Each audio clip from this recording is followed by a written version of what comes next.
Mahalaleyel. Nous allons vous retenir quelques minutes dans un moment de réflexion. Nous allons continuer quelque peu avec cette série que nous avons commencée en Proverbes, le chapitre 6.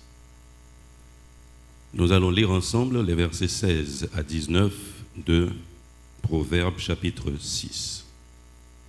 Si vous avez cette portion, nous vous prions de lire avec nous. Mahalaleyel. Il y a 6 choses que hait l'Éternel, et même 7 qu'il a en horreur. Oh, j'attends que l'Assemblée trouve le passage. Proverbe chapitre 6, nous allons lire à la gloire de Dieu, mes bien-aimés, avec les signes de ponctuation, que nous puissions avoir une lecture exhaustive. Mahalaleyel. Il y a 6 choses que hait l'Éternel, et même 7 qu'il a en horreur: les yeux hautains, la langue menteuse, les mains qui répandent le sang innocent, le cœur qui médite des projets iniques, les pieds qui se hâtent de courir au mal, le faux témoin qui dit des mensonges et celui qui excite des querelles entre frères. Depuis quelques dimanches, le Saint-Esprit est en train de nous parler concernant ces choses que Dieu a en horreur. Mais comme je vous l'ai dit aussi depuis quelques dimanches, moi je préfère l'expression « les choses qui sont en abomination à l'Éternel ». Certaines versions parlent de ces choses que Dieu déteste, et d'autres disent des choses qui lui sont en abomination. Et nous prenons soin à chaque fois de redéfinir l'abomination, qui est le comble même de l'impiété. C'est un mal qui inspire l'horreur. Et ce matin, après avoir entendu comment Dieu conçoit le regard hautain et la langue menteuse, il nous dit ce matin, par l'entremise du Saint-Esprit en quelques mots, comment il conçoit aussi les mains qui répandent le sang innocent. Bien aimé, nous vivons dans un pays difficile, oui.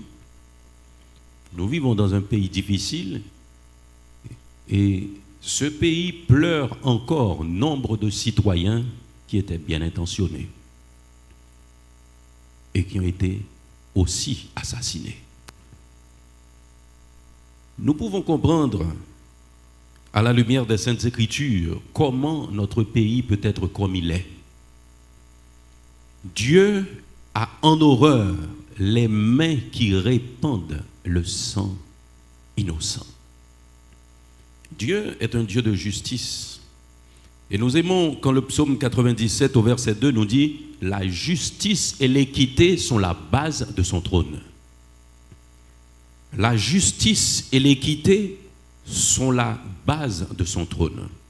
Et c'est la raison pour laquelle nous aimons quand le passage dans Proverbe 6 nous dit « les mains qui répandent le sang innocent ». Dès qu'il y a innocence, c'est qu'il y a un jugement qui a été prononcé. Même quand ce jugement n'a pas été prononcé de façon formelle dans un tribunal, il y a quand même jugement sur la personne. Et Dieu nous dit ce matin qu'il a en abomination les mains qui répandent le sang innocent. Et si une main répand du sang innocent, c'est que cette main est coupable. Cette main est donc coupable. Et c'est la raison pour laquelle, depuis le livre de la Genèse, au chapitre 9, Dieu lui-même a institué la peine capitale. Mais bien aimé, nous nous sommes détournés des Saintes Écritures et puis nous nous attendons à voir la gloire de Dieu. Nous nous sommes détournés des Saintes Écritures, nous nous attendons à recevoir tout ce qu'il y a de bon de la part de Dieu. Et très souvent à l'Église, nous entendons parler de la bonté de Dieu, de sa miséricorde, mais sa justice, certaines fois, est négligée. Genèse, chapitre 9, Je lis au verset 6, « Si quelqu'un verse le sang de l'homme, par l'homme son sang sera versé, car Dieu a fait l'homme à son image. Celui qui détruit donc un autre, détruit l'image de Dieu. » Vous ne pourrez jamais détruire Dieu lui-même, mais quand vous détruisez une créature de Dieu, vous détruisez l'image de Dieu.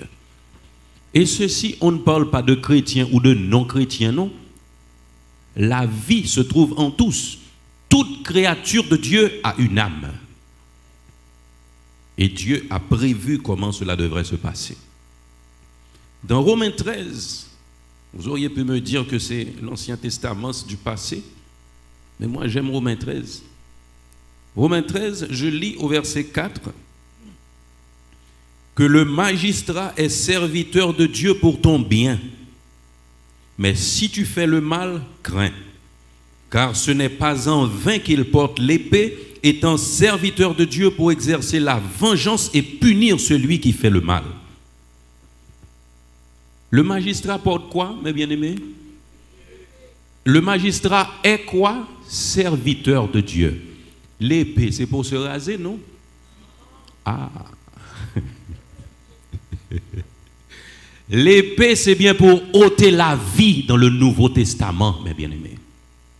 Ce n'est pas en vain qu'il porte l'épée, mais pour exercer la vengeance. Dieu dit, à moi la vengeance, à moi la rétribution, mais il ne sortira pas du ciel pour venir venger. Il le fait, oui. Il le fait, oui. Dans des endroits où la justice des hommes ne fait pas son travail, Dieu, lui, il prend ses responsabilités. Il y a des choses que vous voyez qui arrivent, mes bien-aimés, c'est Dieu qui venge ses enfants. Oui. Mais quand il y a plus ou moins la justice dans un pays, le magistrat a la responsabilité d'exercer la vengeance de Dieu. Et l'épée, vous savez pourquoi c'est fait. Le sang a une valeur, mes bien-aimés. Vous vous demandez pourquoi c'est aussi difficile de trouver du sang, cette affaire de transfusion et autres. Le sang est d'une importance capitale. Nous n'allons pas rentrer dans la biologie que nous ne connaissons pas, mais nous allons regarder dans Genèse, toujours dans la Genèse au chapitre 4.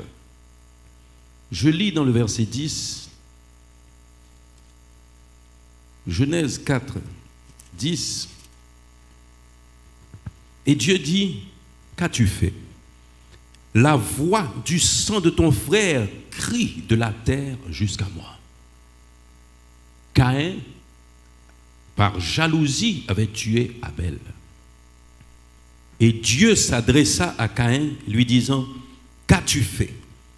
La voix du sang de ton frère crie de la terre jusqu'à moi.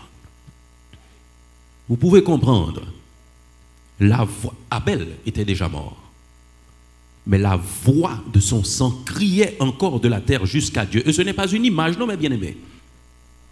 Ce n'est pas au sens figuré. Et vous allez rapidement comprendre pourquoi. Quand je vais vous demander de lire dans Lévitique, au chapitre 17, les versets 11 à 14.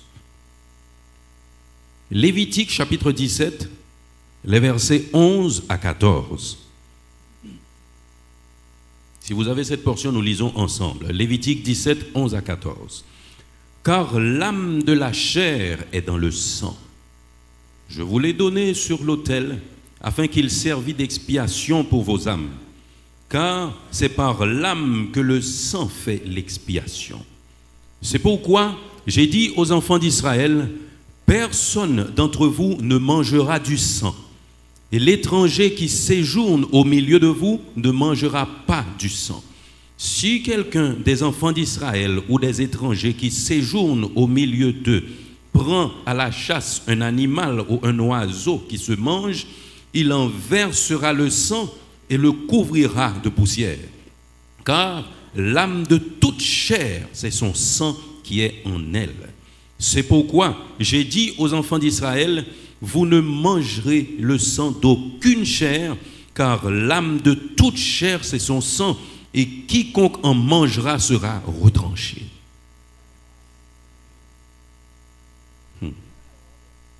La lecture est claire, je ne vais pas entrer dans les détails.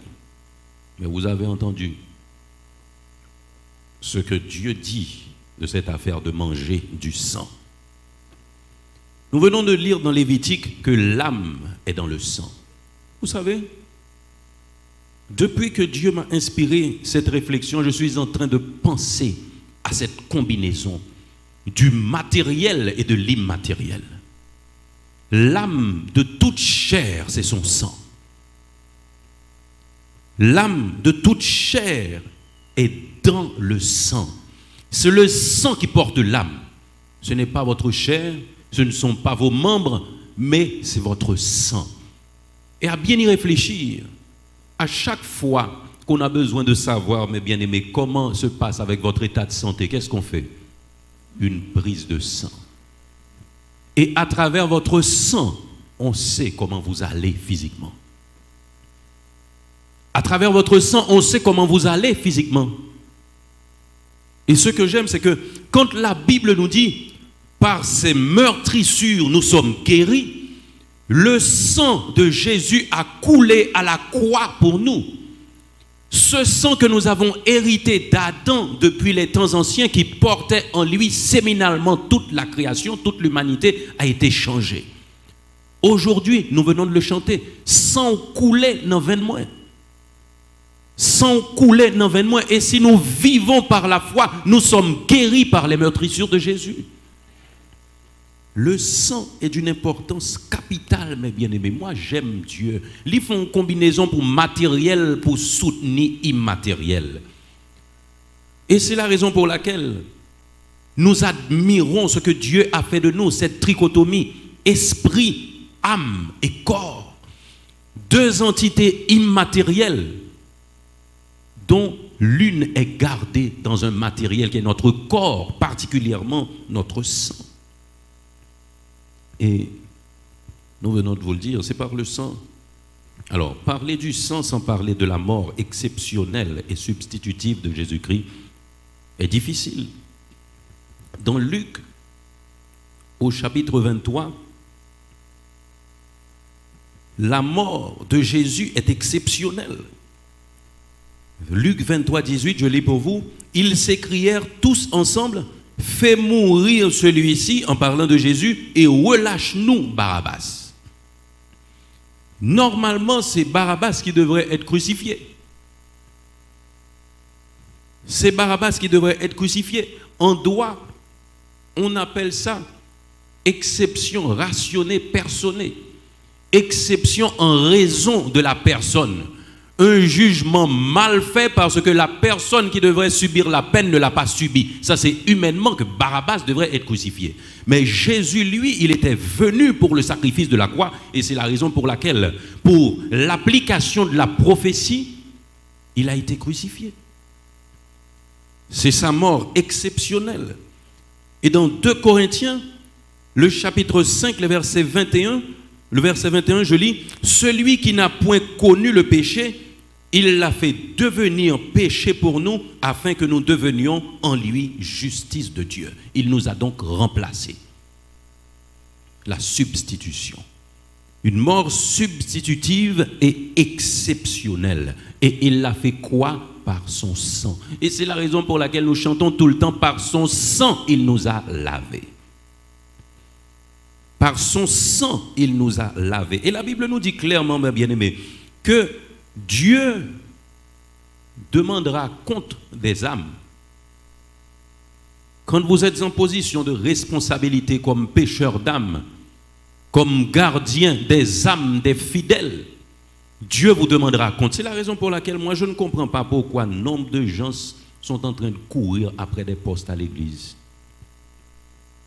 Vous courez après de grandes responsabilités, mes bien-aimés.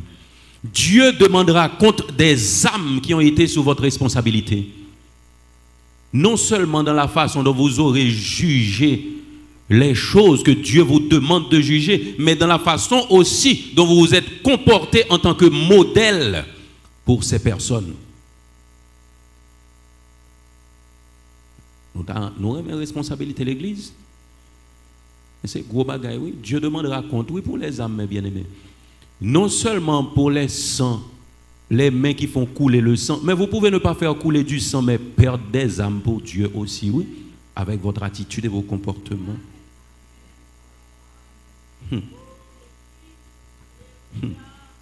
Dieu a choisi de verser le sang de son Fils.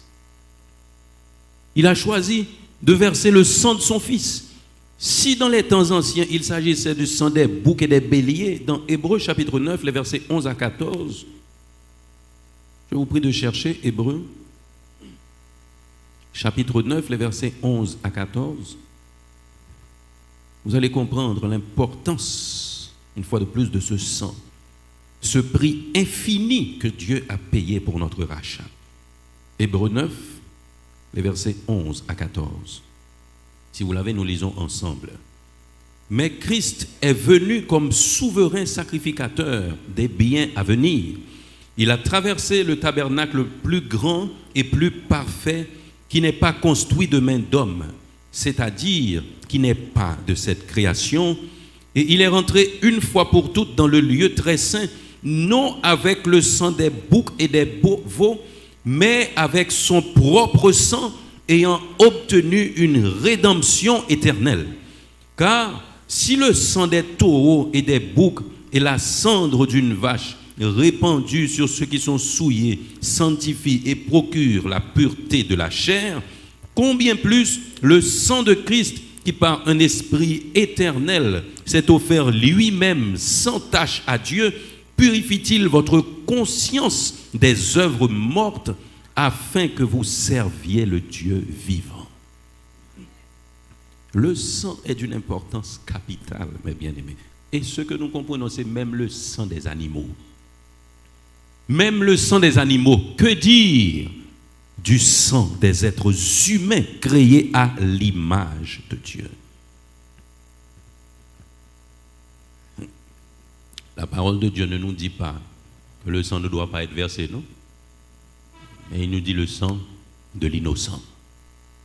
Le sang de l'innocent. Je ne vais pas reprendre ce passage, mais j'aime là où dans les Saintes Écritures, dans 1 Samuel, David a été épargné de ce grand péché. Il allait passer au fil de l'épée les serviteurs de Nabal, parce qu'il était en fuite avec ses hommes et il leur manquait des provisions.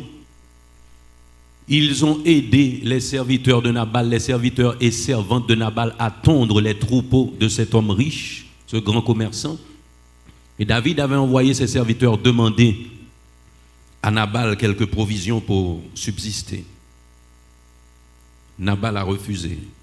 Et le verbe utilisé, il a rudoyé les émissaires que David avait envoyés. Je vais quand même lire dans 1 Samuel. C'est 1 Samuel 25, versets 32 à 34. Pour que vous puissiez comprendre, 1 Samuel 25, 32 à 34. Comment David a été reconnaissant envers Dieu et envers Abigail, qui lui a empêché de répandre le sang des serviteurs de Nabal. 1 Samuel 25, 32 à 34. David dit à Abigail: béni soit l'Éternel, le Dieu d'Israël, qui t'a envoyé aujourd'hui à ma rencontre. Béni soit ton bon sens, et béni sois-tu, toi qui m'as empêché en ce jour de répandre le sang et qui a retenu ma main. Mais l'Éternel, le Dieu d'Israël, qui m'a empêché de faire le mal, est vivant. Si tu ne t'étais pas hâté de venir au-devant de moi, il ne serait resté qui que ce soit à Nabal d'ici la lumière du matin. Et nous, quand David, dès qu'on fait la guerre, oui? L'aile nous l'a éliminé, oui? Parce que Saül a tué 1000, David a tué 10 000. L'aile dit 200-300 centaines d'hommes, il a pris le météo à terre, oui? Mais l'Éternel pas de voulu ça. L'Éternel pas de voulu ça parce que les serviteurs de Nabal fonctionnaient sous les ordres de l'homme. Ils étaient donc innocents. Et Dieu a empêché à son serviteur David de verser, de répandre le sang de ces innocents. Eh bien aimé, Vous auriez pu dire que cette méditation ce matin ne vous concerne pas. Cependant, je vous le dis. Et Abigail, en tant que femme de Nabal, est-ce que vous pensez qu'elle avait la responsabilité d'aller trouver David à l'insu même de son mari?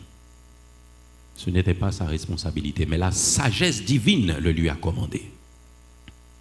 Aujourd'hui, si vous voyez du sang innocent qui coule, ne gardez pas le silence. Ne gardez pas le silence, mes bien-aimés. Ne gardez pas le silence. Et ne prétextez pas non plus l'ordre d'une autorité légitime. Parce que en matière pénale, quand il s'agit de prononcer la peine, la responsabilité est personnelle.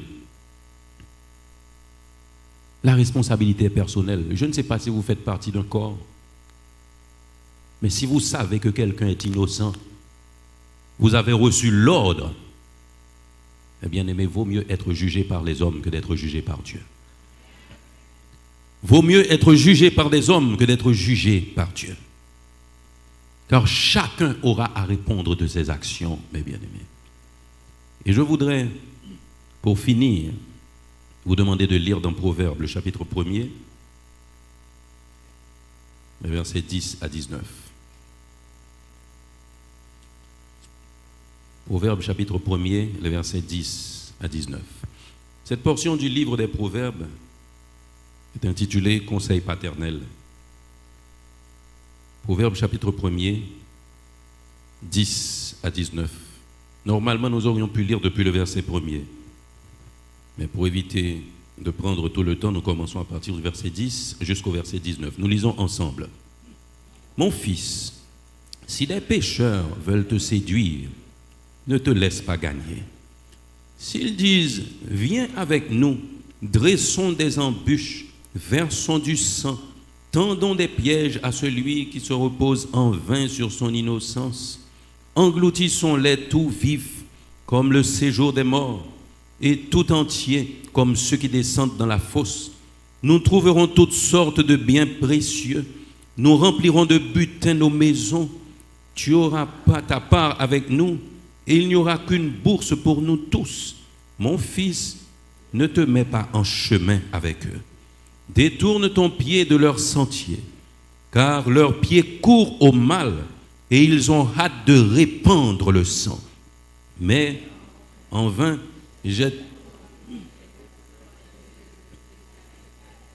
et eux, c'est contre leur propre sang qu'ils dressent des embûches.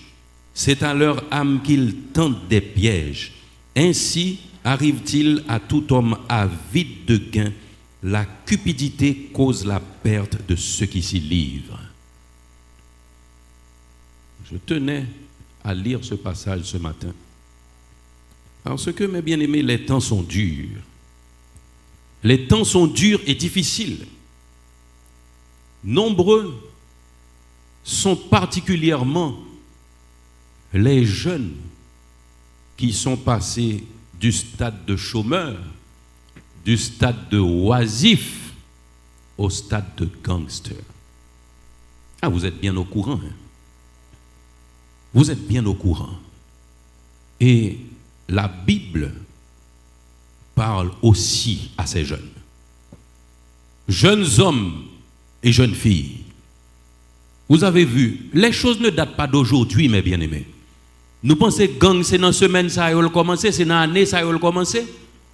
Mais nous avons une invitation faite depuis dans Proverbe, verset 10. Si vous jouez un monde qui a invité ou vient rassembler ensemble avec vous pour y tuer monde pour y faire cob. Ce n'est pas gang nié. Le mot gang n'est pas dans la Bible, mais il existait longtemps. Les jeunes, mes bien-aimés, souffrez pour un temps, car Dieu va agir pour notre pays. Souffrez pour un temps, car Dieu va agir en Haïti. Bon Dieu, pas qu'on fait erreur. Li pas ta mettre nous là, fin mettre nous, dit nous rester et puis il quitte nous là comme ça. Mais bien aimé, Dieu va agir. Oui. Je ne sais pas d'où est-ce que vous écoutez ce message. Parce que je connais, là, il n'y a pas de figi moun pour quitter mon entrée. Je connais qu'à là tout. Eh bien, l'Éternel pas là. Si ou là, l'Éternel pas là. Ou ne doit pas recevoir aucune proposition, mais l'Éternel va le recevoir.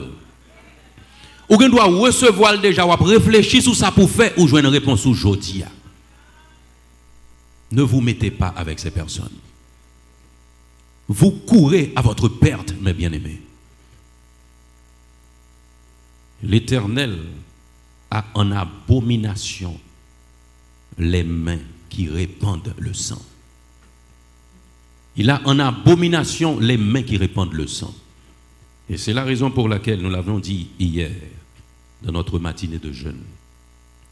Beaucoup de sang coule dans notre pays aujourd'hui.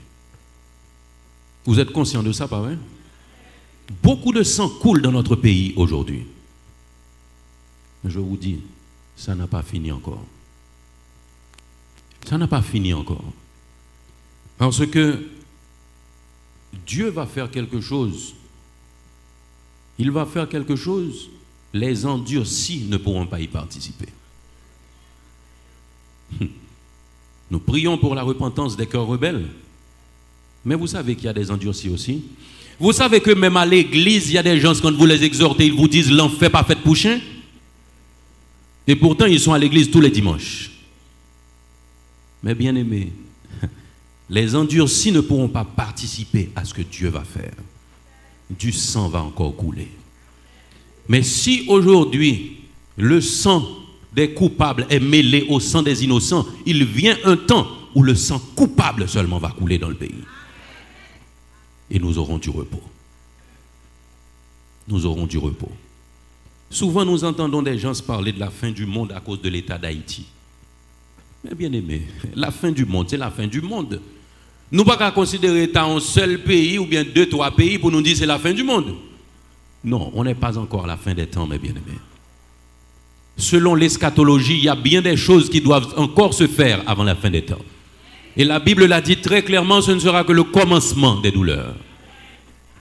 Ça veut dire nous avons des bagailles pour nous ouais toujours. Mais vous, en tant qu'enfant de Dieu, restez sous la grâce de Dieu. Restez sous la grâce de Dieu. Afin que, quand l'ange de la mort passera, il ne verra pas le sang sur les linteaux comme autrefois, mais il verra le sang de Jésus qui vous couvre.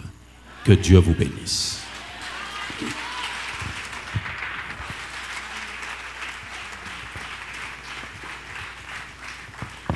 Moi.